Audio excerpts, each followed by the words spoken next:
बिस्मिल्लाहिर्रहमानिर्रहीम। दीन आसान है और ज़िंदगी आसान बनाता है। इस सिलसिले में गुफ्तगू जारी।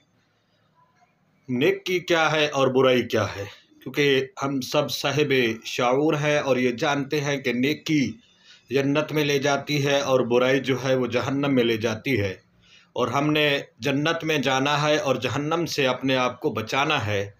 तो दोस्तों, बड़ा आसान सा फार्मूला, जो काम अल्लाह और रसूल के हुक्म के मुताबिक होगा वो नेकी होगी, और जो काम अल्लाह और रसूल के हुक्म के ख़िलाफ़ होगा वो बुराई होगी। अब इनके दर्जात है। नेकी में देखना, जिन इंसान जो भी काम करता है वो इन दो कैटेगरी में होता है। अब इसमें देखना होता है कि आया वो फ़र्ज़ है, वाजिब है, सुन्नत है, मुस्तहब है, मुबाह है, या फिर हराम है, मकरूह है, मकरूह तहरीमी तंज़ी, ये बाद में देखा जाता है।